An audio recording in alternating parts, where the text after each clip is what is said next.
This is the Transition on Atlantic Television Network. Mother of a young man who was shot dead during a solidarity march on Tuesday by youths in Rivers State who were protesting against the planned impeachment of Governor Siminalayi Fubara by the State House of Assembly is demanding the release of the body of his son. Some youths in the state had protested against the impeachment notice served by the members of the Rivers State House of Assembly on Fubara on Monday, 30th October 2023. The youth had taken to the streets of the Old Government Reserved Area, or GRA, in Port Harcourt, and in the protest attempted to pull down the gates to the residence of the embattled Speaker of the House, Martin Samehule. 3 persons were said to have been shot during the process, one of whom was reported dead, while 150 youths were arrested. Arraigned and granted bail in the Magistrate Court on Wednesday, 1st of November 2023. Calista Ugiri, the mother of Onyekachi Ugiri, who was reportedly killed during the protest by a stray bullet, is calling on the Rivers State Police Command to produce the body of his son. In the meantime, the Rivers State Police Command has denied knowledge of the shooting of any individual during the intervention at the residence of the Speaker by police operatives. Police of Irenuhe and Ainwe communities in Isoko South local government area of Delta State have cried out to the Governor Sheriff Oborowori over the collapsed Enuhe and Ainwe bridge linking the two communities with the East-West Road. They pleaded passionately with the governor to, as a matter of urgency, come to their aid by fixing the bridge, which reportedly caved on Thursday, November 2nd, 2023. Also, they urged the governor to rehabilitate the failed portions of the access road to mitigate the hardship of motorists plying the route. This was contained in a statement signed by a community leader in the area, Wilson Makule, copies of which were made available to journalist Mori. While pleading with the governor to use his good offices to urgently intervene on their plight, the communities lamented that the economic and social lives of the residents have suffered tremendously due to the collapsed bridge and failed sections of the access road. Abia State Governor Alex Oti has expressed the state's government determination to build roads that would enhance trade and commercial activities in the state. Oti, who said this during the inauguration of the MCC Old Express Road in Aba, also noted that his administration considers building good quality roads as critical to improving vehicular movement and to giving businesses the enablement to thrive. He disclosed that the government had awarded contracts for the reconstruction and rehabilitation of some roads that are important to economic development. The governor said the reconstructed road was a testament that the government had begun a holistic restoration of Aba and the state at large. Earlier, the director of China Civil Engineering Construction Company, Eric Shen, thanks the state government and the host community for their support, which contributed to the successful completion of the road project.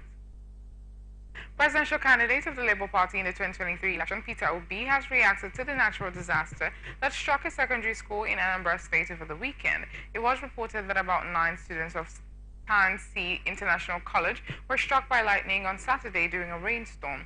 3 of the students lost their lives, while the rest are said to be currently responding to treatment at the hospital. Obi on his X handle expressed sadness over the unfortunate natural disaster. The former Anambra State governor further extended his condolences to the bereaved families, students, and the management of the college, praying for God's strength to bear this great loss, while granting eternal rest to the deceased and a speedy recovery to the injured. Governor Peter Ndubisi Mba of Enugu State will today at the Federal High Court in Abuja know his fate in the allegation of certificate forgery leveled against him by the National Youth Service Corps. The Federal High Court, presided over by Justice Inyang Ekwo, will deliver a judgment in a suit instituted against NYSC by the governor to challenge the allegations against him. The notice of the judgment delivery revealed that the judgment in the suit will be handed down in a few hours. At the time of this report, sympathizers, political followers, and friends of the governor have flooded the courtroom with witnesses to witness the proceedings. Governor Mba had, before his inauguration on May 29th, sued the NYSC and its director, Corps Certification, Ibrahim Mohammed, for publishing a disclaimer denying the issuance of a discharge certificate to him on January 6, 2003. Justice Ekko had on May 15th restrained the NYSC, Mohammed, and any of their agents from henceforth engaging in such publication, pending the hearing and determination of the substantive matter.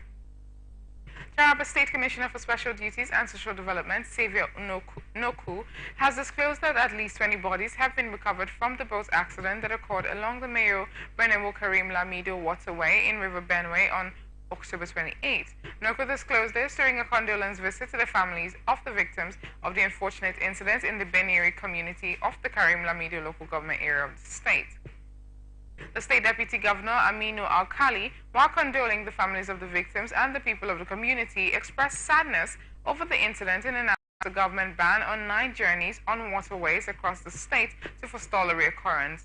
While blaming the incident on the barricades on the waterways by fishermen in attempts to catch fish, the Deputy Governor instructed that all barricades on the waterways be cleared within 7 days. Gunmen suspected to be bandits have once again attacked Maru town, the headquarters of Maru local government area of Zamfara State, killing 2 persons and abducting 4, including a lecturer from the College of State Education. According to a resident of the area, Usman Ibrahim, the gunmen stormed Maru town last Saturday night, killing 2 people and abducting 4 others, including Nasiru Muhammad Anka, a lecturer at the College of Education Maru. According to another resident, Isiaku, last Saturday's attack on Maru town was the 4th of its kind in just 1 month, and he appealed to the state government and other relevant authorities to take serious measures to address the dire situation. All attempts by newsmen to get comments from the spokesperson of the State Police Command, ASP Yazid Abubakar, were unsuccessful as he did not answer phone calls. Troops of the Joint Task Force of Operation Hadarin Daji have successfully repelled an attempted attack by some bandits on Karazal village in Bungudu local government area of Zamfara State.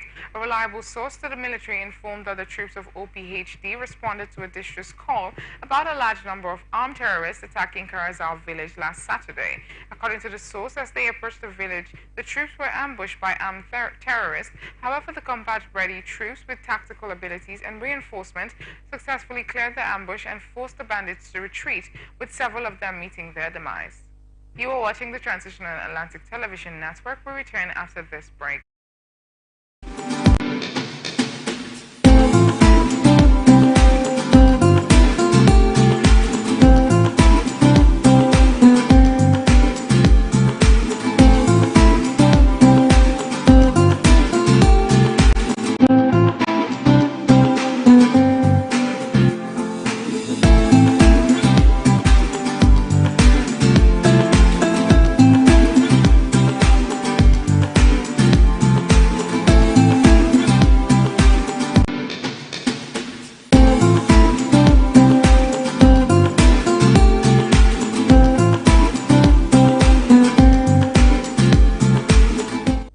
Welcome back. This is the Transition and Atlantic Television Network. Now the rest of our stories.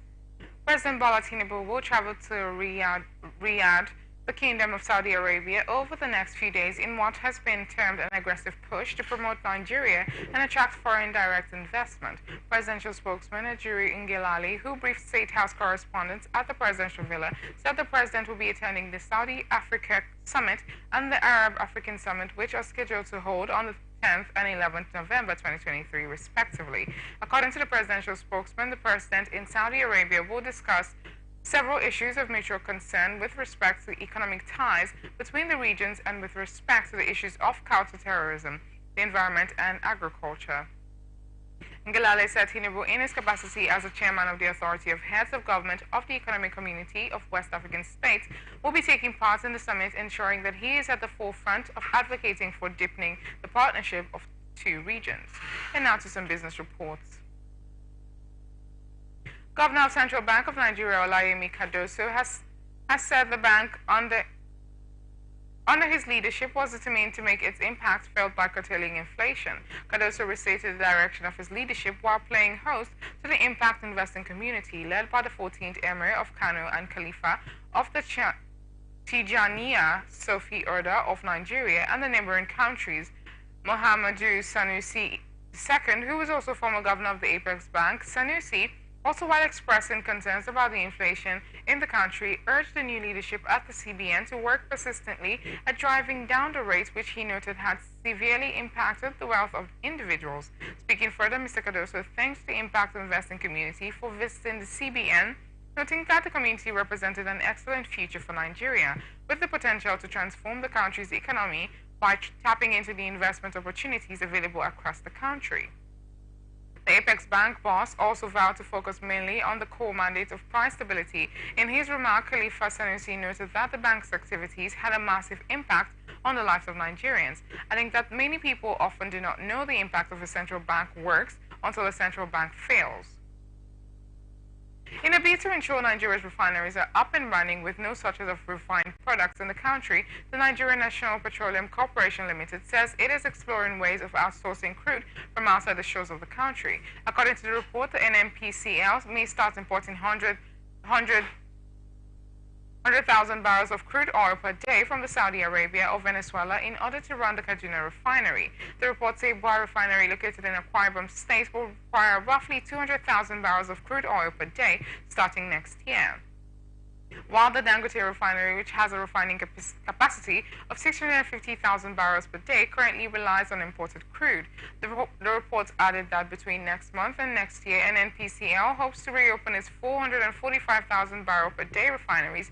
Additionally, the current modular refineries will need 27,000 barrels per day. And now to international tidbits. Australian Prime Minister Anthony Albanese and Chinese President Xi Jinping will soon sit down for a drought-breaking bilateral meeting in Beijing. Albanese, who landed in Shanghai on Saturday, is the first Australian leader to visit China since 2016. The visit is seen as a key moment in foreign relations after a string of trade and security disputes. Trade will top the agenda. Albanese is calling for the removal of Chinese tariffs on Australian goods. Mr. Xi is expected to ask for more access to key Australian sectors. His trip follows a diplomatic deep freeze prompted by, among other things, Australia's call for an investigation into the origins of COVID-19 and economic sanctions enacted by Beijing on key Australian exports such as beef, wine, and barley.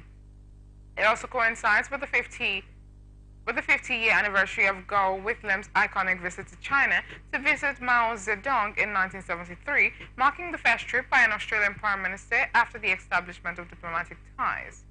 And now to entertainment.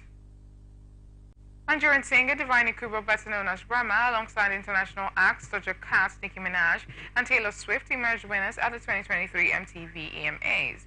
Rema, who beat Afrobeats heavyweight David Adeleke, popularly known as Davido, and Damini Ogulu, also known as Burna Boy, to clinch the award for the newly added Best Afrobeats category, was nominated alongside Asake, Aya Nakamura, and Asake. The event was held on Sunday, November 5th at the Paris Nord Villepinte, France. And now to sports. Nigeria forward gives